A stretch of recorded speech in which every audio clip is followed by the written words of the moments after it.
नमस्कार, मैं सपना बाफना आप सभी का स्वागत करती हूँ हमारी न्यू सीरीज में, जिसका नाम है सच्ची मोटिवेशनल कहानी सपना बाफना की जुबानी। जी हाँ, आज ये हमारा पहला एपिसोड है और आज जिस शख्स की कहानी हम आपको सुनाने वाले हैं उनका नाम है अरुणिमा सिन्हा।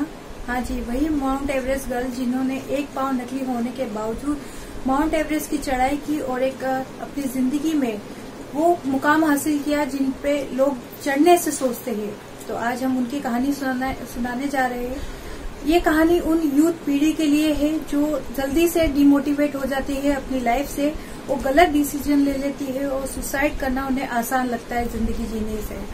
तो ये कहानी अगर आपको अच्छी लगे तो लोगों तक जरूर शेयर कीजिएगा, पसंद आए तो लाइक जरूर कीजिएगा।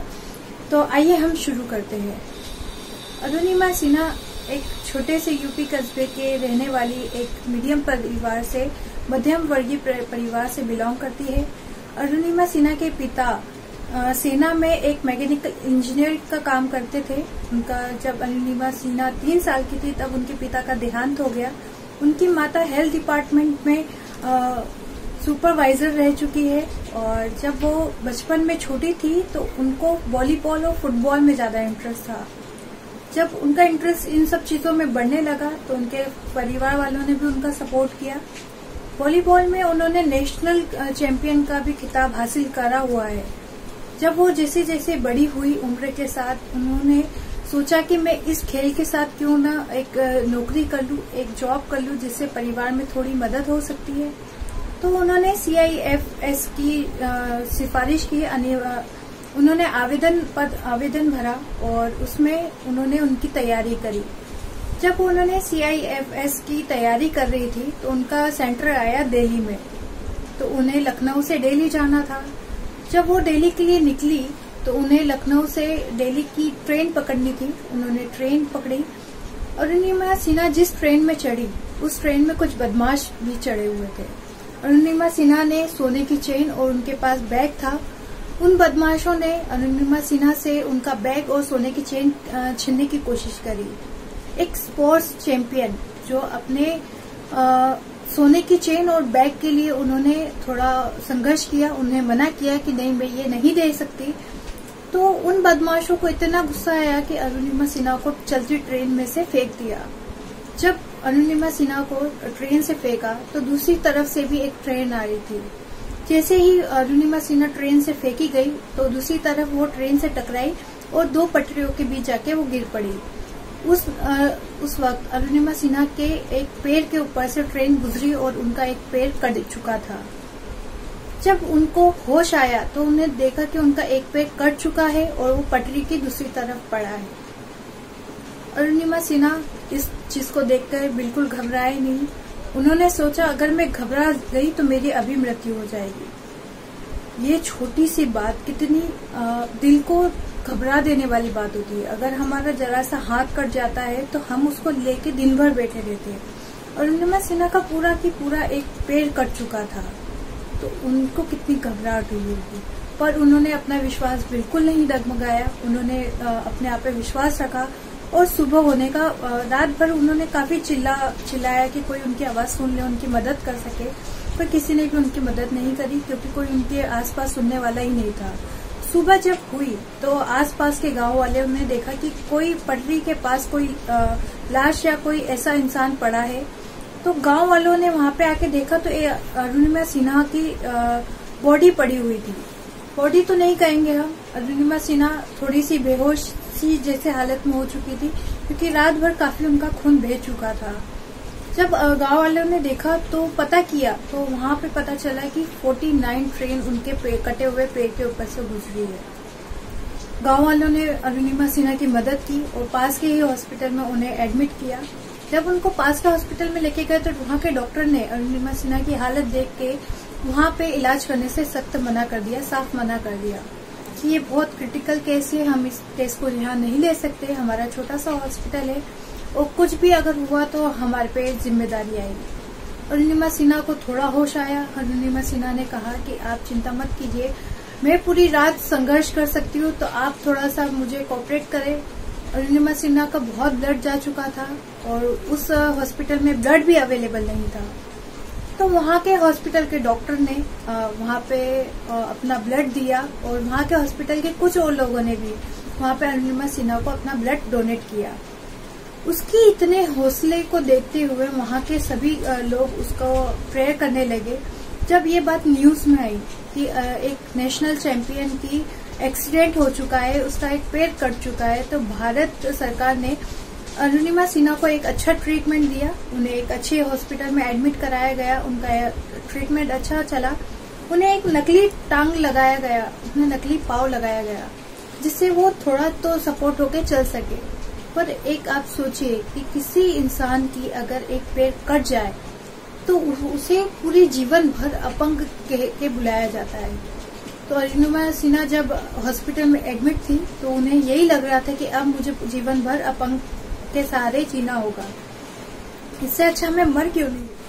अरुणिमा सिन्हा जब हॉस्पिटल में थी तो उन्होंने सोचा कि अब मुझे जीवन भर अपंग के सहारे ही लोग बोलेंगे कि अपंग है, अपाहिज है, मुझे इनकी सेवा करनी पड़ेगी।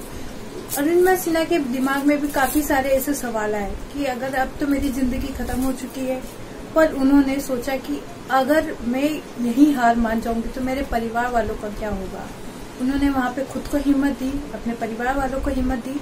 जब वो ठीक हुई, कुछ 4 महीनों बाद हॉस्पिटल से ठीक होके जब वो बाहर निकली तो कुछ न्यूज वालों और कुछ अखबार वालों ने ऐसी खबर छापी कि अरुणिमा सिन्हा के घर वालों से कुछ तकरार मुठभेड़ होने के कारण अरुणिमा सिन्हा ने सुसाइड करने की कोशिश करी।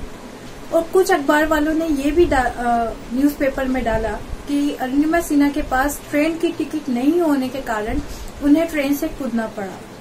तो अरुणिमा सिन्हा जब ये न्यूज पढ़ी, ये न्यूज देखा, तो उनके मन में यही आया कि मैं एक मिडिल क्लास से फैमिली से बिलोंग करती हूँ, अगर मैं कुछ भी इनके लिए ऑब्जेक्शन खड़ा करूंगी तो ये लोग मेरे सुनने वाले नहीं है। तो क्यों ना कुछ ऐसा करके दिखाया जाए जैसे ये लोग मेरे पास आए और मेरी कहानी जानने की कोशिश करें। तो अरुणिमा सिन्हा ने हॉस्पिटल से निकलते ही मन में एक दृढ़ निश्चय किया कि मैं कुछ ऐसा करके दिखाऊंगी जो मेरे लिए प्रेरणादायक होगा, इन सबके लिए प्रेरणादायक होगा। मैं हार मानने वालों में से नहीं हूँ।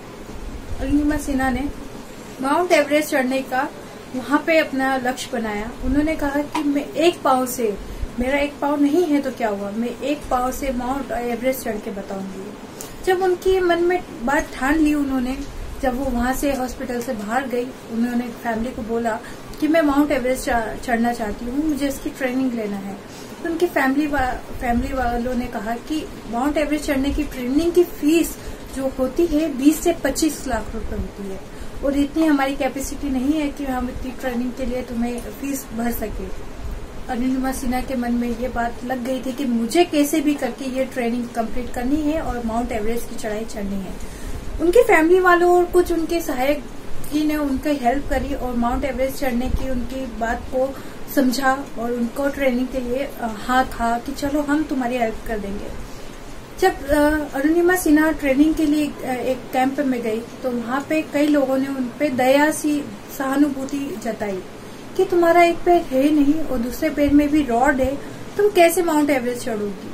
काफी लोगों ने उनको डीमोटिवेट करने की कोशिश करी। उन्हें अंदर से ये फीलिंग थी कि मुझे कुछ करके दिखाना है। जब वो वहां पे ट्रेनिंग के लिए गई तो काफी लोग उसे पागल समझने लगे कि ये कैसे चढ़ सकती है। जब ट्रेनिंग के लिए वहां पे माउंट एवरेस्ट चढ़ने की ट्रेनिंग दी जाती है तो उन्हें पहाड़ पे एक ट्रेनिंग दी जाती है कि कैसे आप स्टेप बाय स्टेप ऊपर चढ़ते हैं। तो अरुणिमा सिन्हा जैसे चढ़ने की कोशिश कर रही थी, चलने की कोशिश कर रही थी, तो उनका एक पाँव में इतना दर्द हो रहा था कि वो ठीक से चल भी नहीं पा रही थी। तो वहां के लोगों ने कहा कि कोई बात नहीं, तुम आराम से आओ, धीरे आओ, कोई दिक्कत नहीं। तो अरुणिमा सिन्हा की ये बात मन में लग गई, जब मैं माउंट एवरेस्ट चढ़ने का मेरा जो सपना है वो मैं कैसे पूरा करूंगी जब मैं इनके साथ भी नहीं चल पा रही हूँ। तो अरुणिमा सिन्हा ने अपने दिल के अंदर, अपने अंदर एक आत्मनिर्भर जैसी चिंगारी जगाई और कहा कि मैं अपनी ट्रेनिंग को डबल कर दूंगी और इनसे आगे निकल के बताऊंगी। तो करीबन 7 से 8 महीने तक उन्होंने अपनी ट्रेनिंग डबल कर दी और उन्होंने अपने लक्ष्य को पाया। और जब ट्रेनिंग होती थी, जब 8 से 9 महीने बाद ट्रेनिंग स्टार्ट हुई वापस, तो अरुणिमा सिन्हा ने उन लोगों से तेज नहीं, उनसे तेज पहाड़ भी चढ़ के बताया। जो लोग उसका सहानुभूति जता रहे थे, दया जता रहे थे, तो वो लोग खुद आके अरुणिमा सिन्हा से पूछने लगे कि तुम क्या खाती हो जिससे तुम्हारे में इतना अंदर ताकत है। तो अरुणिमा सिन्हा ने कुछ जवाब नहीं दिया। उन्होंने कहा मुझे मेरा लक्ष्य पाना है, मुझे मेरा सपना पूरा करना है, इसीलिए बस मेरा ध्यान सिर्फ एक जगह है। वो कहते हैं ना कि अर्जुन को सिर्फ मछली की आंख दिखी थी, वैसे अरुणिमा सिन्हा को सिर्फ माउंट एवरेस्ट की वो चोटी दिखी थी। वो वक्त आ गया था जब अरुणिमा सिन्हा को माउंट एवरेस्ट की चढ़ाई करने के लिए जाना था। जब वहाँ माउंट एवरेस्ट की चढ़ाई के लिए फॉर्म सबमिट करना था, वहाँ के कोच ने अरुणिमा सिन्हा को देखा और देखते ही साफ मना कर दिया। बोलते ही हम इस अरुणिमा सिन्हा जी को नहीं ले सकते जिनका एक पैर नकली है और दूसरे पैर में रॉड है। इनकी जान के साथ साथ में औरों की जान खतरे में नहीं डाल सकता। अरुणिमा सिन्हा ने काफी मिन्नतें की और उनकी कोच थी जो पहले ट्रेनिंग में उनकी हेल्प करती थी, उन्होंने भी काफी मिन्नतें करी माउंट एवरेस्ट के वो कोच से। तो वो मान गए, बोलते ठीक है कि हम लेके तो जाएंगे बट इनकी जान की कोई हमारे रिस्पॉन्सिबिलिटी नहीं रहेगी। अरुणिमा सिन्हा का सिर्फ एक सपना था कि मैं उस माउंट एवरेस्ट की चोटी पे चढ़ के उन लोगों को बता सकूं कि मैं अपाहिज और मैं अपंग और मैं जल्दी से तुम्हारे कहने के जल्दी से मैं डिमोटिवेट नहीं हो सकती। अरुणिमा सिन्हा ने अपने अंदर ठान रखा था। जैसे ही वो दिन आया जब माउंट एवरेस्ट की चढ़ाई चढ़नी थी, जैसे ही माउंट एवरेस्ट के नीचे खड़े होके वो पहाड़ को देख रही थी, माउंट एवरेस्ट को देख रही थी, वहाँ पे हरी और ब्लू कलर की, नीली कलर की बर्फ देख के वो बहुत खुश हुई और वो काफी खूबसूरत नजारा था। बट वो खूबसूरत के साथ साथ बहुत खतरनाक नजारा भी था। वहाँ पे जब तूफान चलते हैं, जब आंधियां आती है, तो वो नजारा, खूबसूरत नजारा खतरनाक नजारे में बदल जाता है। तो ये हम तो घर बैठे जरूर कह सकते हैं कि बर्फ में जाना काफी सुंदर बात है, काफी अच्छी बात है। बाकी अगर वहाँ पे चढ़ाई चढ़नी हो बर्फ में, माउंट एवरेस्ट जैसी जगह पे हमें चढ़ाई चढ़नी हो तो हमारी नानी याद आ जाए। वहाँ पे अरुणिमा सिन्हा ने अपना चढ़ने का लक्ष्य बनाया, पर अरुणिमा सिन्हा ने जैसे ही माउंट एवरेस्ट की चढ़ाई चढ़ने लगी, उनका एक पैर नकली था और दूसरे पैर में रॉड थी। तो जैसे ही उनका जो नकली पैर बर्फ पे रख रहे थे, वो बर्फ से फिसल के वापस आ जा रहा था। वो चढ़ ही नहीं पा रही थी माउंट एवरेस्ट को। तो काफी लोगों ने देखा और उनको कहा कि रहने दो, तुमसे नहीं होगा, तुम बाद में देख लेना। तो अरुणिमा सिन्हा के अंदर वो जोश आया, वो सब बातें उनकी रिमाइंड हुई कि उन्होंने जो न्यूज़पेपर में देखा था वो ये लोग सच कर देंगे। तो उन्होंने वो जोश जागा, उन्होंने कहा नहीं, मैं माउंट एवरेस्ट चढ़ के ही मानूंगी। जैसे ही वो माउंट एवरेस्ट चढ़ने लगी तो एक रास्ता होता है जिसपे आपको रोप पकड़ के ऊपर चढ़ना होता है। तो माउंट एवरेस्ट जब चढ़ने लगी तो रास्ते में उनको कई सारी लाशें दिखी। जी हाँ, कई सारी ऐसी लाशें थी जो माउंट एवरेस्ट चढ़ते वक्त काफी लोग थे जो मौत के घाट उतर गए। और वहाँ पे माउंट एवरेस्ट पे काफी लोग ऐसे थे जो आधी उम्र से भी कम में थे, काफी कम एज के थे। तो अरुणिमा सिन्हा के मन में काफी बार आया कि पता नहीं मैं ये मुकाम हासिल कर पाऊंगी कि नहीं, पर उनके अंदर वो सपना, वो जज्बा जरूर था कि वो मुकाम हासिल कर पाएगी। अरुणिमा सिन्हा जब माउंट एवरेस्ट चढ़ रही थी तो दिन में चढ़ना मुश्किल था, इसलिए क्योंकि दिन में काफी सारे तूफान आते थे, रात में वो तूफान ढल जाते थे, शांत हो जाते थे, तो रात में वो लोग चढ़ाई चढ़ते थे। रात में जब उनके हेलमेट की लाइट आसपास के बर्फ पे पड़ती तो काफी सारी उनको लाशें दिखती। एक लाश, एक ऐसी बॉडी थी जिसमें से आवाज आ रही थी, ऐसी आवाज जिसको सुन के हमारी रूह कांप जाए, ऐसे साउंड की जो हम कभी सुनना नहीं चाहते। एक ऐसी बॉडी से उनको आवाज आ रही थी, फिर भी उन्होंने इग्नोर करते हुए आगे बढ़ी, क्योंकि उनको वैसी मौत नहीं मरनी थी। वो मरना चाहती तो थी, बट वो अपना मुकाम हासिल करना चाहती थी इससे पहले। तो उन्होंने अपना लक्ष्य अपने आंखों के आगे रखा और माउंट एवरेस्ट चढ़ती रही। जैसे ही वो माउंट एवरेस्ट के पास पहुंचने लगी, उनका ऑक्सीजन खत्म हो गया। तो उनके जो कैप्टन थे, उनके जो कोच थे, उन्होंने कहा कि अरुणिमा, तुम्हारा ऑक्सीजन खत्म हो रहा है, तुम अभी यहीं से पलट जाओ, वरना तुम भी ऐसे लोगों के बीच मौत की घाट उतर सकती हो। अरुणिमा सिन्हा ने कहा कि नहीं, मुझे मेरे लक्ष्य तक पहुंचना हो, जब तक मैं अपने लक्ष्य तक नहीं पहुंचती तब तक मैं पीछे वापस पलट के नहीं देखूंगी। अरुणिमा सिन्हा 1 से 1.5 घंटे के अंदर अपने लक्ष्य तक पहुंच गई क्योंकि उन्हें पता था कि उनका ऑक्सीजन कम है, कभी भी खत्म हो सकता है। अरुणिमा सिन्हा ने अपना लक्ष्य हासिल करा। 1 से 1.5 घंटे के अंदर वो माउंट एवरेस्ट की चोटी पे पहुंच गई। वो जोर जोर से चिल्ला के उन लोगों को बताना चाहती थी कि वो कमजोर नहीं है, वो किसी भी लोगों से डरती नहीं है। वो लोगों के तक अपनी बात पहुंचाना चाहती थी, पर वो आवाज क्या, उनके सांस भी ढंग से निकल नहीं पा रही थी, क्योंकि वहां पे ऑक्सीजन का रफ्तार काफी कम था। वो वहां पे सांस लेने की भी इतना नहीं था कि वो सांस ले पाए ढंग से। उन्होंने अपना फोटो क्लिक कराया, एक वीडियो बनाया, और वहां से जब वो वापस आने लगी तो आधे रास्ते में ही उनका ऑक्सीजन खत्म हो गया। उनके कोच ने जब ये चीज देखा कि अरुणिमा का ऑक्सीजन खत्म हो गया है, तो उन्होंने कहा कि अरुणिमा, मैं तुम्हें मरते हुए नहीं देख सकता। अपने लक्ष्य के इतने पास आने के बाद तुम कैसे मर सकती हो? मैं नीचे जाता हूँ, जल्दी से किसी की मदद लेके आता हूँ। जब तक तुम अपने अंदर की उस संकल्प को जगा के रखना, जीने की उम्मीद को जगा के रखना। अरुणिमा को वहीं छोड़ के उनके कोच जैसे ही नीचे जाने लगे, वैसे ही एक व्यक्ति ऊपर आया और उसके पास 2 ऑक्सीजन सिलेंडर थे। तो कोच ने उससे मदद मांगी और एक ऑक्सीजन सिलेंडर ले लिया। अरुणिमा के पास आके उन्हें कहा कि अरुणिमा, तुम बहुत लकी हो कि तुम्हें आधे रास्ते पे तुम्हारे लिए ऑक्सीजन सिलेंडर मिल गया। तो अरुणिमा ने बोला, मैं लकी हूँ? फिर उसने कुछ नहीं कहा। पहाड़ी से जब नीचे आई तो उन्होंने जैसे ही कैंप में एंट्री किया तो काफी लोग उसको देख के शॉक हो गए। वो शॉक इसलिए थे क्योंकि वो जानते ही नहीं थे कि अरुणिमा सिन्हा जिंदा भी वापस आएगी। तो अरुणिमा सिन्हा की जिंदा आने से ज्यादा उनको इस बात से शौक था कि वो माउंट एवरेस्ट चढ़ भी गई। वहां से फोटो खींच के लोगों को दिखाया कि किसी में अगर हौसला अगर बुलंद हो तो वो अपने सपनों को पूरा कर सकता है। अरुणिमा सिन्हा जब नीचे आई, लोगों के बीच बात कर रही थी, तो लोग उनसे यही कह रहे थे कि हमें तो उम्मीद नहीं थी कि तुम वापस जिंदा भी आओगी।